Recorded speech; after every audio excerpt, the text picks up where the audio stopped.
Hi, Dav here, and today we have a new video in the art session series.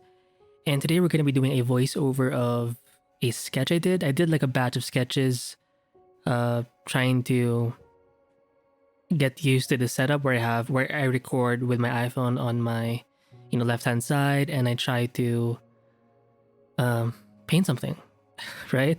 I do limit. Oh my god, these sessions to under 10 minutes. I think so far, like on average, my videos in this batch were like 5 to 7 minutes. So even with this amount of time, you can make something. So whenever you think you need so much time to create something somewhat interesting, it's not exactly true. I mean, if you want something polished, super clean, sure, it's gonna take a while, or super rendered, super detailed, fine. But if you're just trying to explore ideas, it doesn't really take that long.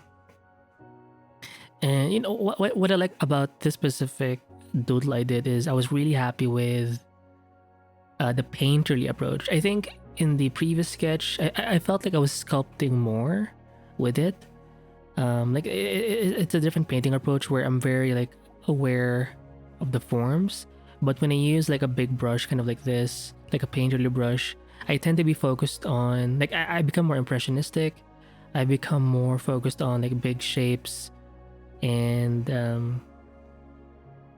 in a way, I'm kind of less worried about details, which can be a good thing. I'm just more painterly with this approach, and I think having if you have a texture brush, instead of using like a basic round brush or square brush, try using any brush that has a bit of texture, and I think it's gonna naturally help or push you in a direction where you paint in this more rougher way.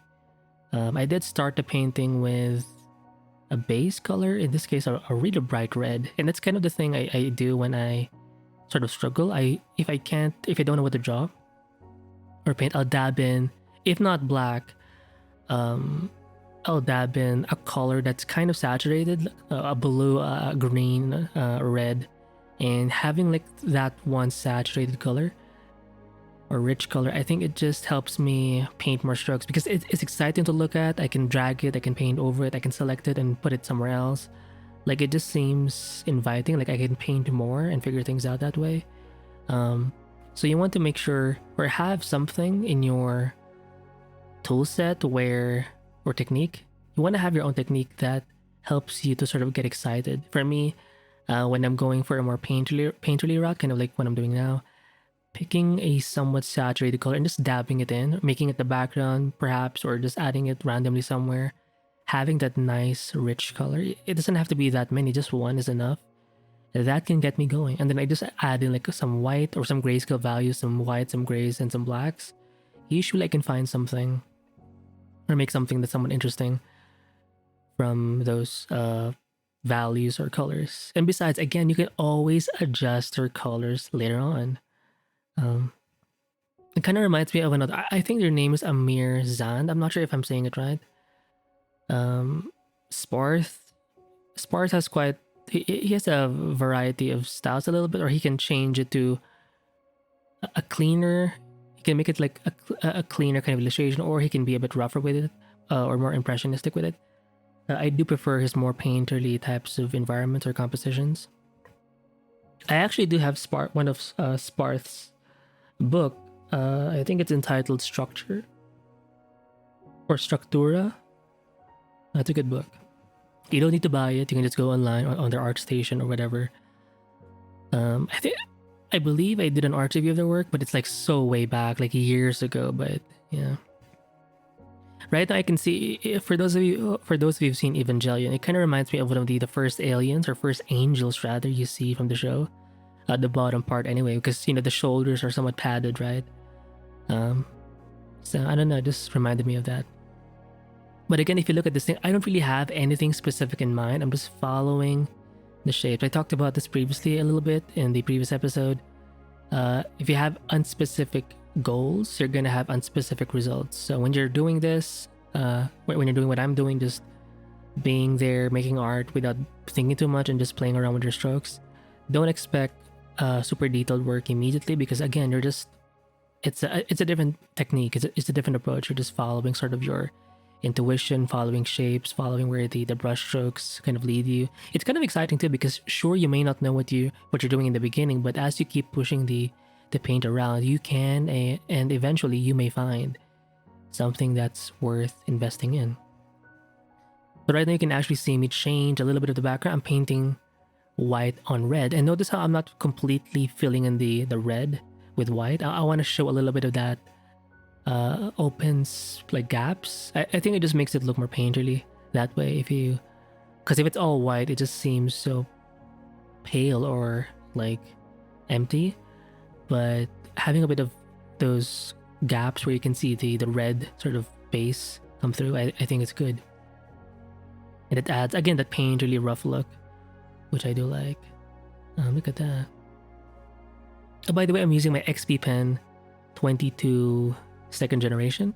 It's not the most recent one. Just look at my stylus. The recent one has like it has like a gray sort of patching or whatever.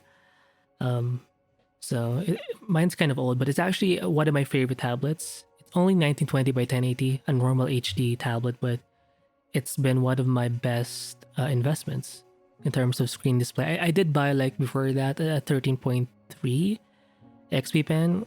The screen was okay, but it's not the same as this thing that I have right now in front of me. And by the way, I'm playing this in a video player, pod player or something. So I'm recording myself. Hopefully you can see the mouse. I'm recording myself just watching a video. I think it's way better and way faster to do videos this way. Where, because if I bring the video to CapCut and I do the voiceover there, it just takes too much time, and then I have to render it. Like there's too many steps. But in this way, even though it's a bit rough, a bit direct, I think it fits my channel and fits my personal needs and goals. I kind of do the art reviews the same way, where I just I don't really mind with the intros and even the outros. I do used to add an outro, but it's for like 10 seconds of an outro or whatever, 5 to 10 seconds.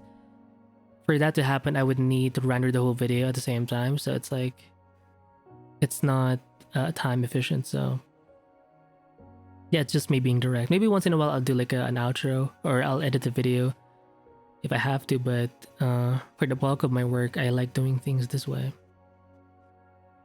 So I think I started out with a different brush. I think I mentioned this in the previous video as well. One brush per sketch. So if you're someone who's kind of impatient and you like being diverse with your brush strokes, but you also want to produce a lot of work, and you feel like you're stuck sometimes because you keep getting lost in the brush work to the point where you don't even create anything, my recommendation would be you do shorter art sessions, and per sketch you just focus on one brush. And so in that way you have lots of work done, but also you get to play with your favorite or an experiment with your favorite brushes. You don't even need much. So find yourself a good texture brush. You can make your own. You could even use like the basic round brush and simply add like a texture or turn on dual brush, and that's often enough. And that can get you excited, right? Because it's not just I talked about using color to excite you. If it's something that excites you, then try to use it. For me, in this case, I was really excited to use red and just paint with it. But having a nice brush that you just like to paint with is something that can excite you as well. And mentioning what I mentioned or beforehand, or just before this, having a nice tablet can also be exciting. So for me, drawing in a screen display, it's a bit different, because I think when I began doing digital art, I started with a pen tablet. I still have it today. It's the Wacom Intuos Pro S. So that's kind of my first experience with tablets. So it's great, I know, but it's different when you're painting on screen. So hopefully one day, for those of you who don't have a screen display, one day I wish you to have. I think it's good to have both. Both a pen tablet where you don't have the screen, and a pen display where you have a screen or a display. It just gives you a lot of room for. Because I think with a display, I think you can be a bit more accurate, right? But when you're with a pen tablet, you can sort of be laid back and not hunch over too much. So posture-wise, ergonomics, or just being easy, if you're not trying to be too accurate, if you're trying to focus on like the bigger picture, I think having a pen tablet can be useful in that way. And yeah, pretty cool, right? Now, I have no idea what this is, but that's not the point. I can always add to it eventually, for as long as the shapes are somewhat interesting. You can see this in like a lot of graphic design or abstract art. There's no actual real thing that's being represented. It's not representational. It's more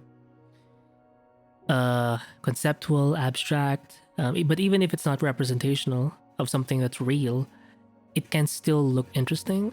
So I think that's what I'm trying to do with these sketches. For as long as I can find or create something, develop something that just feels somewhat exciting, or at the very least just interesting, then I'm kind of happy with it, because I can always play around with it in the future.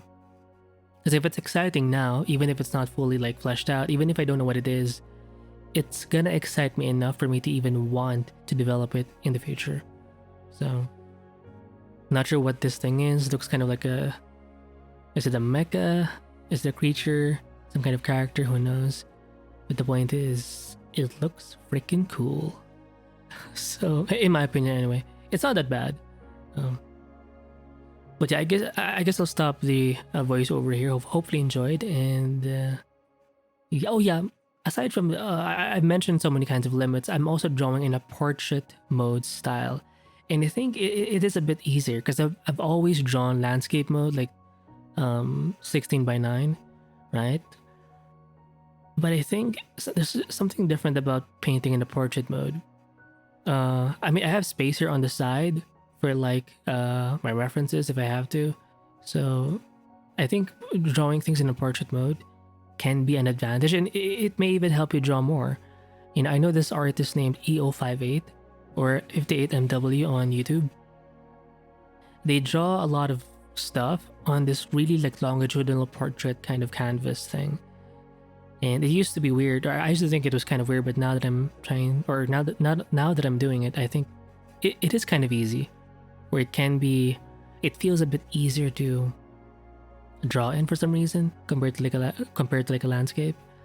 I don't know, but maybe that's something you could try out and see where, and see if you're actually more likely to draw, paint, or whatever.